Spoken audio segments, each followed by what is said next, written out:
Coupez! Coupez!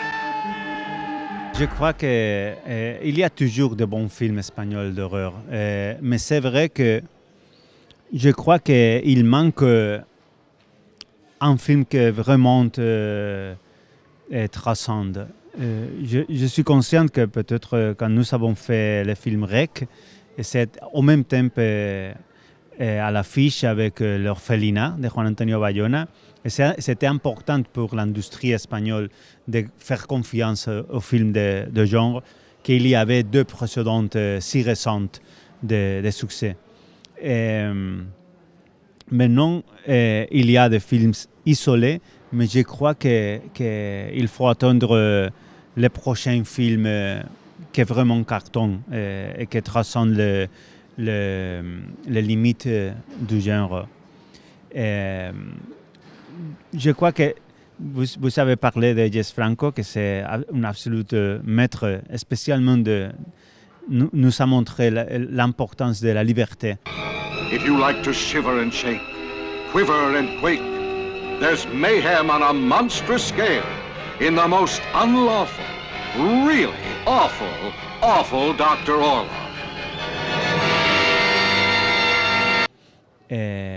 De la liberté créative et de...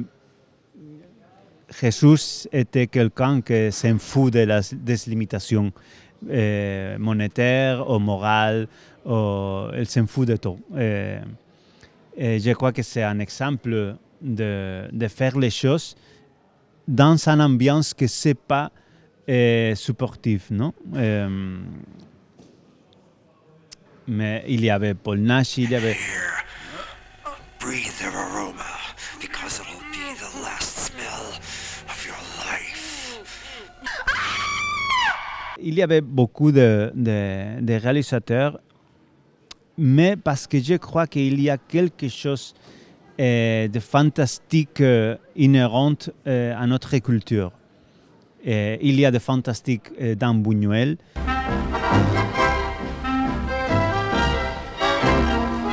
Il y a de fantastique dans Carlos Saura. Criacuervos, par exemple, c'est un film qu'on peut dire que c'est aux limites du fantastique.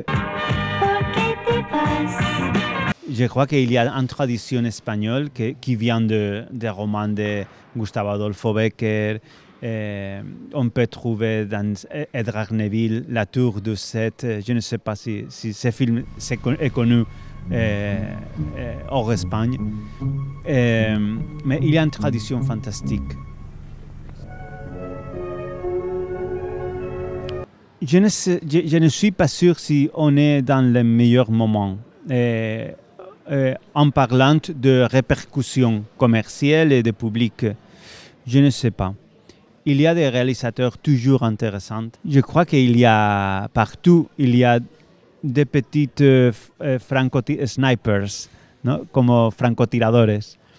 Mais je crois que il y a, je ne dirais pas un problème, mais il y a une situation d'hégémonie totale du cinéma américain d'horreur, que c'est une chose qui a toujours existé, mais je crois que c'est difficile à penser un film européen qui transcende la frontière de son pays, mais non.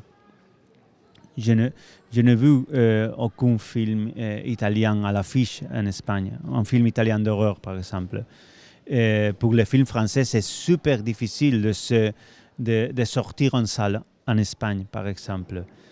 C'est difficile pour nous-mêmes, les films espagnols, sortir en salle en Espagne, mais je crois qu'il y a festivals comme cette-ci-là, BIF, aux Sitges, qui, heureusement, nous donnent la chance de partager l'amour pour le genre. Et peut-être c'est comme le début d'un mouvement d'union européenne de l'horreur.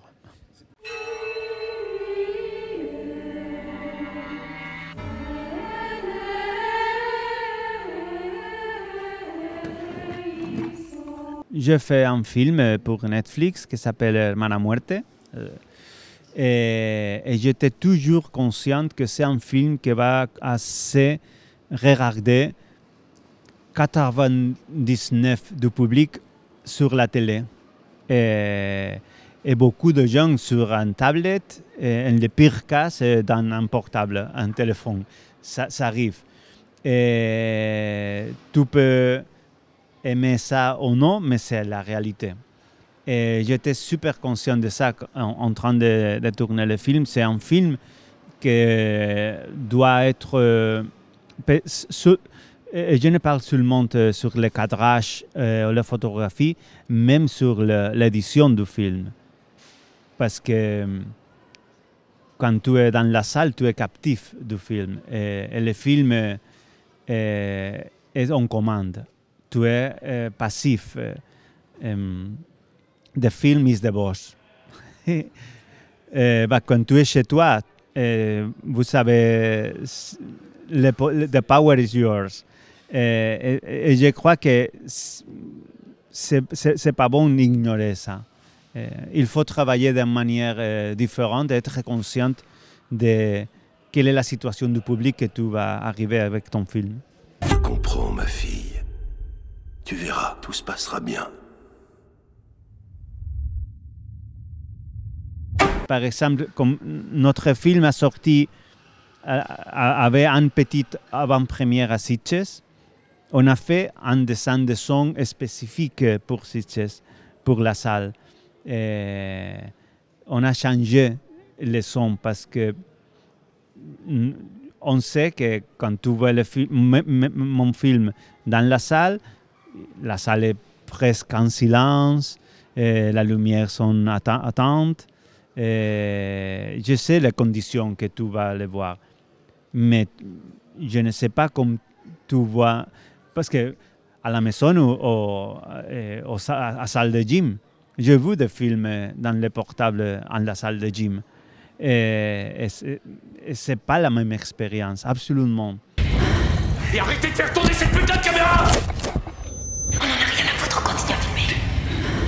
Et nous avons l'idée de faire un film avec des amis pour nous amuser.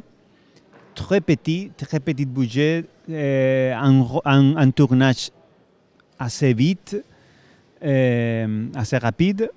Madame, c'est la police. Restez bien derrière moi et éteignez cette caméra.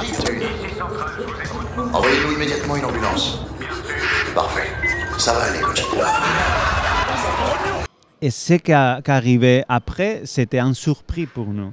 Et notre ambition, c'était seulement de faire un film de genre pour passer un bon temps ensemble. Jaume et moi, que nous sommes très proches.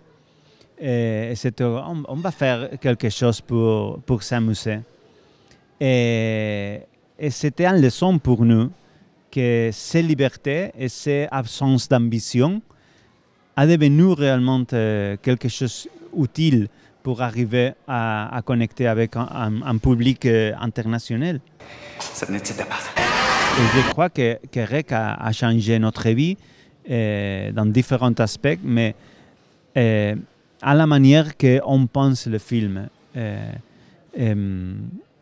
C'est parce que c'est le film qu'on a fait comme spectateur, comme fans de genre. Pour la jeune que c'est comme nous, que s'amène à Sitges chacun pour voir des films d'horreur. Et je crois que c'était mais comme je dis, pour nous, c'était une vraie surprise ce qui arrivait avec le film. Ce n'était pas jusqu'au Festival de Venise. Quand le Festival de Venise a pris le film dans la programmation, nous pensons que c'est une erreur. C'est pas possible. À Venise, pourquoi? Quand on a vu le film ensemble avec un public, la salle pleine, nous avons compris que c'est un film qui vraiment marche bien parce qu'il y a quelque chose d'expérience qui transcende. C'est pas seulement une histoire. C'est un film qui c'est vrai que s'expérimente dans la salle, spécialement entouré de gens. C'était comme un train fantôme. C'était en collaboration seulement pour amitié. Parce que Jaume et moi, nous sommes amis depuis le temps qu'on fait des courts-métrages. En fait, je me souviens que c'était un jour d'été qu'on était en train de prendre un café. Tous les deux étaient travaillant dans un projet plus rond. C'était comme, c'est dommage que c'est difficile. Tu te souviens comme était quand nous étions plus jeunes de faire des courts-métrages avec des amis, je prendre une caméra et tourner quelque chose. Oh, c'est vrai, oui, c'était génial. Et pourquoi pas? Et on commençait à penser une idée simple dans un endroit, un film assez classique.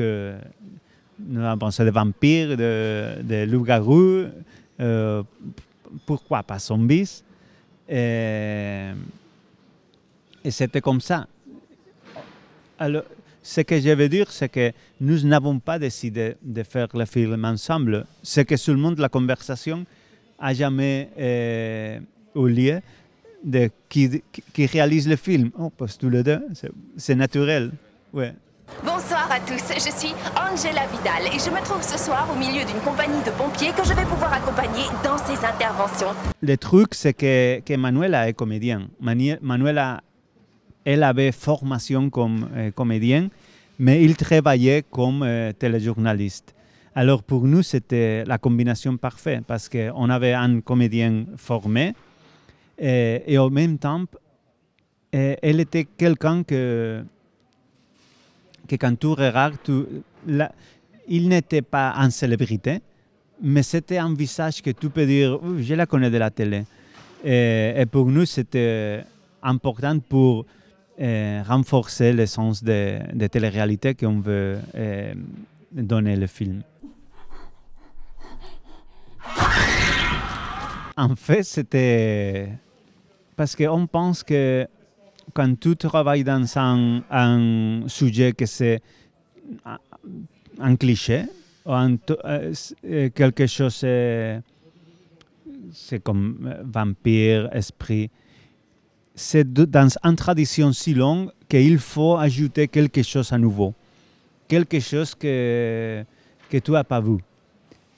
Et on a pensé qu'on n'avait jamais vu cette association de zombies avec une possession de evil possession. No, c'était comme, oh, c'était très intéressant parce que je n'ai jamais vu ça. Ah, ok, parfait. Ces combinaisons de science et religion, et quand même, vous savez, la religion est très présente dans la culture espagnole. Même que tu n'es pas croyant, tu es entouré d'églises, des images religieuses. Alors pour nous, c'est tellement naturel d'utiliser cette iconographie que de l'autre côté, c'est magnifique. De la sang, des tortures. Il y a un imaginaire bestial. Rec 2.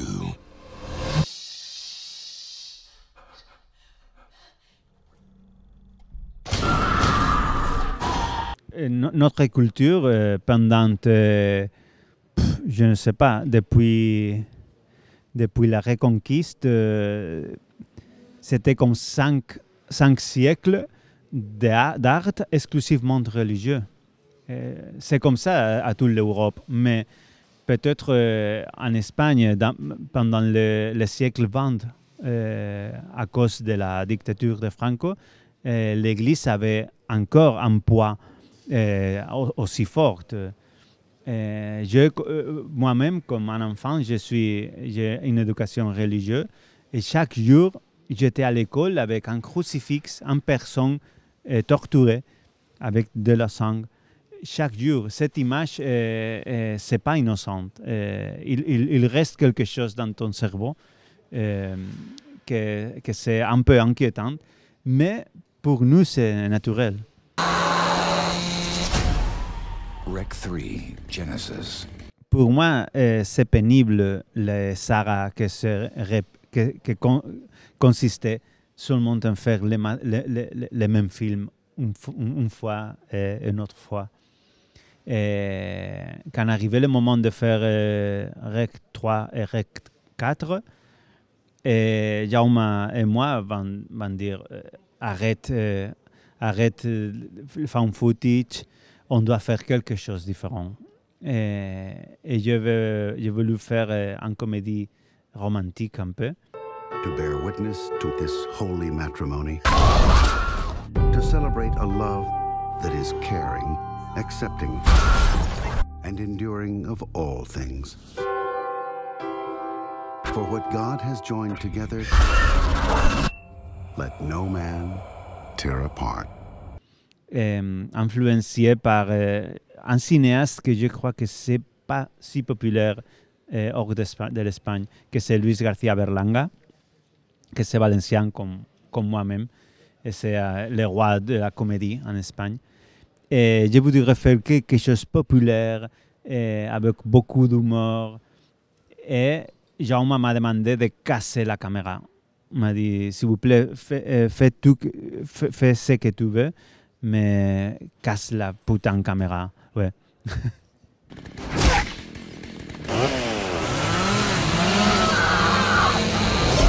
Pour nous, c'était un rêve. Parce que une chose qu'on croit, c'est que tous les films qui ont un remake, tout sens que tu veux voir l'original. Alors, l'existence du remake a aidé beaucoup à gonfler le phénomène REC, spécialement aux États-Unis. Beaucoup d'Américains ont vu REC grâce à qu'il existe un remake. Nous remercions beaucoup la gens qui l'a fait. Et en fait, je crois que cinématographiquement, je crois que ce n'était pas un challenge pour les réalisateurs de faire un film si similaire. Mais, et même pour le public européen qui connaît l'original, je crois que tu peux penser que c'est un peu décevant. Mais pour l'audience américaine, était génial qu'après quarantaine, beaucoup de gens ont découvert l'existence de notre film. Et c'était magnifique.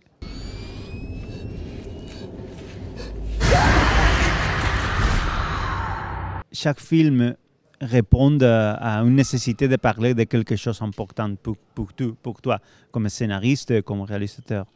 Et pour moi, c'était le fait de vieillir, de voir des jeunes de ma famille autour de moi qui sont malades d'Alzheimer. Et pour moi, c'était choquant que ce n'est pas seulement qu'ils ne me... en fait, c'est entente. Qu'elle ne me reconnaisse pas, mais je ne la reconnais pas à elle. Et c'était, pour moi, c'était un sentiment de douleur. Et je commençais à penser de la vieillesse comme... En fait, le pitch que j'ai fait, le producteur, j'ai dit, c'est un film de possession diabolique, mais le démon, c'est la vieillesse.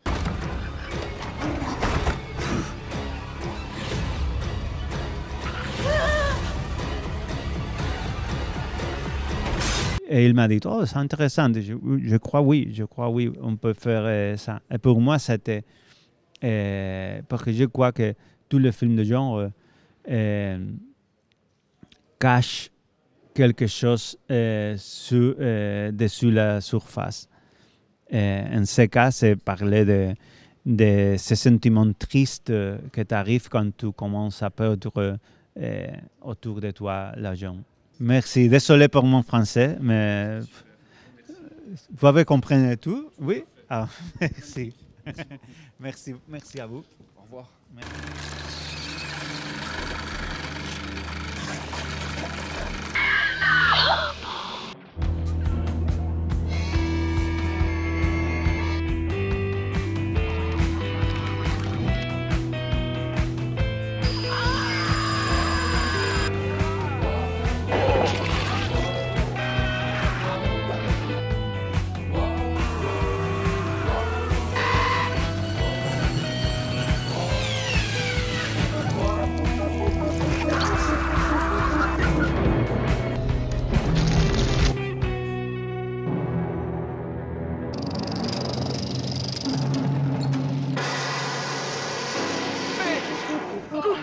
Coupez!